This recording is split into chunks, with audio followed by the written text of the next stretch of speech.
అందరికీ హాయ్ అండి. Welcome back to my channel. ముఖ్యంగా ఈరోజు మన వీడియో వచ్చేసి కొత్త పెన్షన్ల కోసం ఎదురు చూస్తున్న వారికి, అలాగే ప్రస్తుతానికి పెన్షన్ వెరిఫికేషన్ జరుగుతుంది కదండీ!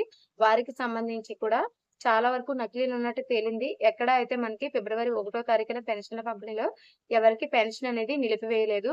అయితే ఎవరు అర్హులు, ఎవరు అనర్హులు అనేది కూడా ఇంతవరకు బయటికి ఎటువంటి వివరాలను కూడా ఇవ్వలేదు. అధికారుల దగ్గరికెళ్లి మీడియా విలేకరులు అడిగినా సరే వారు ఎటువంటి వివరాలను ఇవ్వట్లేదు. ఓన్లీ యాప్‌లో ఉన్నవి అవి పై అధికారులకి పంపించేసాము. ఇప్పుడు ఏ లెక్కలు చెప్పలేము. పైనుంచి లిస్టులు రావాలి అని చెప్పడం అయితే జరుగుతుందండి.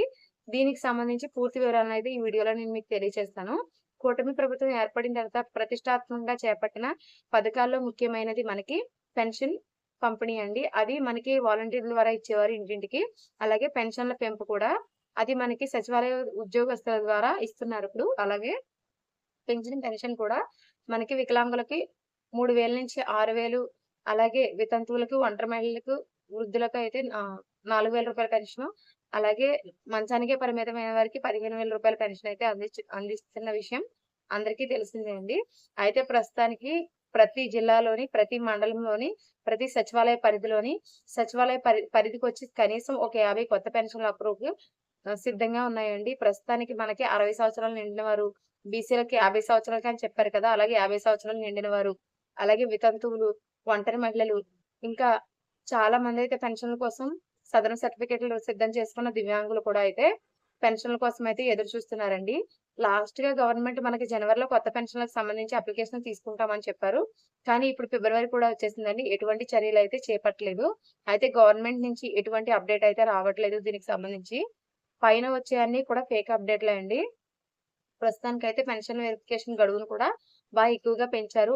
6 నెలల వరకైతే పెంచడం జరిగిందండి. అయితే ఈ పెన్షన్ వెరిఫికేషన్ పూర్తయ్యి అనర్హులను పూర్తిగా ఏరివేసే వరకు కూడా కొత్త పెన్షన్‌లొస్తాయనేది కొంచెం డౌట్‌గా ఉందండి. వాళ్ళని తీసిన తర్వాతే కొత్త పెన్షన్‌లు ఇవ్వాలనే ఉద్దేశంలో అయితే గవర్నమెంట్ ఉన్నట్లయితే తెలుస్తుందండి. అయితే ప్రస్తుతానికి అవి ఎలాగో తీస్తున్నారు కాబట్టి కొత్త పెన్షన్‌లకి సంబంధించిన అప్లికేషన్‌లు తీసుకుంటే బావుంటుందని కూడా కొంతమంది ప్రజలైతే అభిప్రాయాన్ని వ్యక్తమైతే చేస్తున్నారు. అవి తీసే టైంకి ఇవి అప్రూవ్ చేసి ఇస్తే కొద్దిగా సద్దుమణుగుతుంది కదా! అనే ఉద్దేశంతో అయితే ఉండడం జరిగింది కొంతమంది ప్రజలనుకుంటున్నారు. కానీ గవర్నమెంట్ అయితే ఎటువంటి అప్లికేషన్‌లు అయితే తీసుకుంటలేదండి.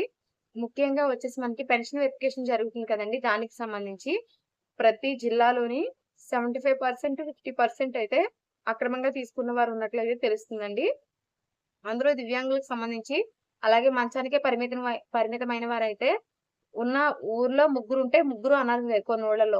కొన్ని ఊళ్ళలో 20 మందుంటే అందులో 5గురు మాత్రమే అర్హులు. కొన్ని ఊళ్ళల్లో 150 మందుంటే అందులో కేవలం 30 మంది మాత్రమే అర్హులున్నట్లయితే అధికారులైతే గుర్తించడం జరిగింది. అధికారులు వచ్చే సమయానికైతే వారు మంచం మీద పడుకొని ఆ పెన్షన్‌కి మేము అర్హులమని చెప్పడం కూడా అధికారులైతే గుర్తించినట్లు చెప్తున్నారు.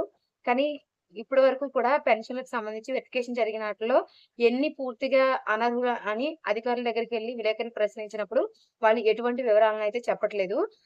కనీసం మనకి పీడీ అధికారులు పెన్షన్‌లకు సంబంధించిన పీడీ అధికారులు కూడా ఎటువంటి వివరాలనైతే తెలియజేయట్లేదండి. ముఖ్యంగా వచ్చేసి ఈ వివరాలన్నీ కూడా మనకి గవర్నమెంట్‌కైతే చేరవేసినట్టుగా చెప్తున్నారు. వాళ్ళకిచ్చిన పెన్షన్ యాప్‌లోనే. అధికారులైతే ప్రతి ఒక్కరికి కూడా ఆహ్, వికలాంగత్వం లేదు కానీ వారు అలా ఉన్నట్టుగా అయితే మేము వెళ్ళినప్పుడు చెప్తున్నారు అని కూడా కొంతమంది అధికారులైతే తెలియజేయడం జరిగిందండి. కానీ వివరాలన్నీ కూడా గవర్నమెంట్ అయితే వెల్లడించాల్సింది.